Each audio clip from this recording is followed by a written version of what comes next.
Halo teman-teman, kembali lagi bersama saya Royman BTKV.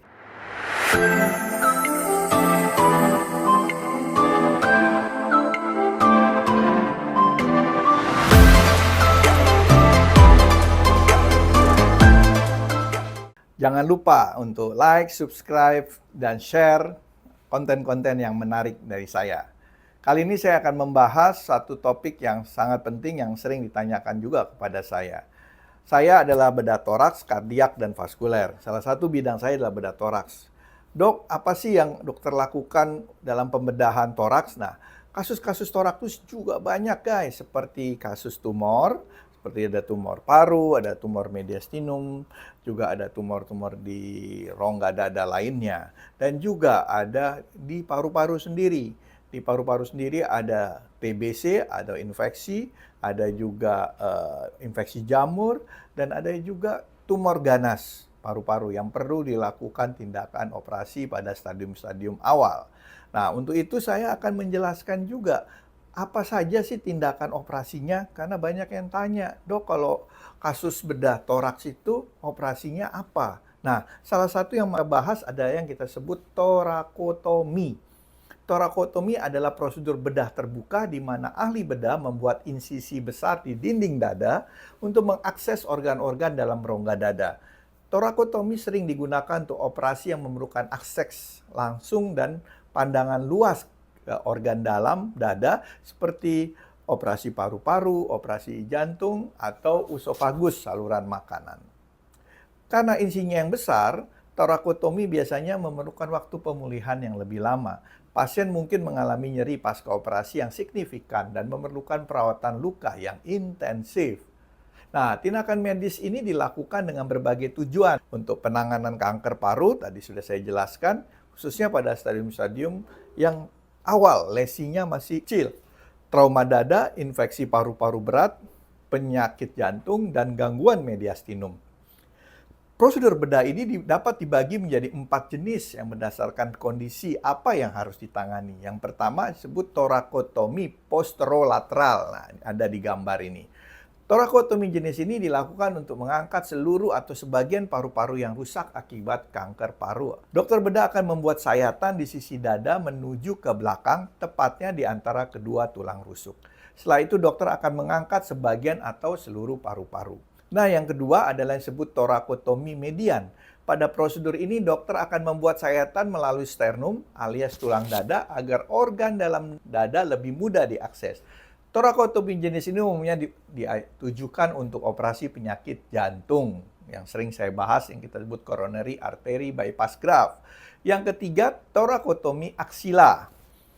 Prosedur aksila dilakukan dengan cara membuat sayatan di bagian ketiak atau aksila. Dokter biasanya akan melakukan prosedur bedah ini untuk mengatasi pneumotoraks, yang disebut paru-paru yang kolaps, dan beberapa masalah jantung dan paru-paru yang juga dapat ditangani dengan metode operasi ini. Dan yang keempat, torakotomi anterolateral. Torakotomi anterolateral dilakukan dengan cara menyayat bagian depan dada. Biasanya prosedur ini dilakukan untuk menangani trauma atau cedera dada yang parah. Selain itu, prosedur bedah ini juga dilakukan dokter bedah untuk mengatasi masalah henti jantung. Nah, sekarang mari kita membahas tentang Video Assisted Thoracoscopy Surgery atau yang biasa disebut VATS.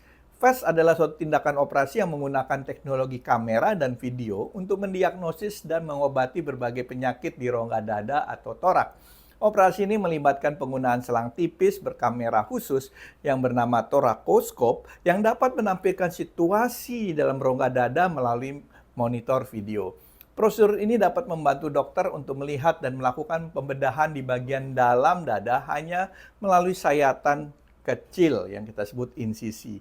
Pada umumnya, prosedur VATS dilakukan dengan menggunakan anestesi umum, bius total yang membuat pasien dalam keadaan tertidur selama operasi berlangsung dan paru-paru dikolapskan salah satunya sehingga tidak mengganggu lapang operasi. Pasien pun akan dibaringkan dalam posisi lateral, yaitu posisi yang miring ke samping kiri atau kanan dengan lutut sedikit menekuk. Setelah itu selang pernapasan akan dimasukkan melalui tenggorokan ke dalam saluran napas pasien untuk memberikan oksigen ke paru-paru. Kemudian dokter bedah akan membuat sayatan kecil di dekat ujung tulang belikat untuk memasukkan instrumen thoracoskop ke rongga dada. Selain itu, dokter juga akan memasukkan instrumen kecil lain melalui sayatan kecil lainnya sesuai kebutuhan prosedur. Pada kasus tertentu seperti kanker paru-paru, dokter akan mengangkat jaringan paru-paru yang bermasalah dan kelenjar getah bening.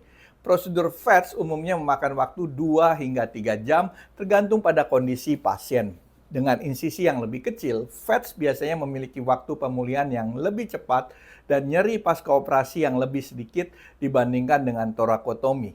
Resiko komplikasi juga lebih rendah. Jadi apa perbedaan utama antara torakotomi yang standar dengan VETS? Torakotomi menawarkan akses langsung dan pandangan luas tapi lebih invasif dengan waktu pemulihan yang lebih lama. Sementara VETS adalah prosedur minimal invasif dengan waktu pemulihan lebih cepat dan resiko nyeri yang lebih rendah. Operasi-operasi ini biasanya dilakukan oleh ahli bedah toraks yang bekerja sama dengan spesialis lain, seperti ahli onkologi, pulmonologi, dan kardiologi untuk memastikan diagnosis dan perawatan yang optimal bagi pasien, guys.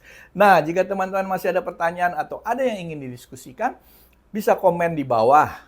Sampai jumpa di video-video berikutnya, guys. Salam sehat, Dr. Royman.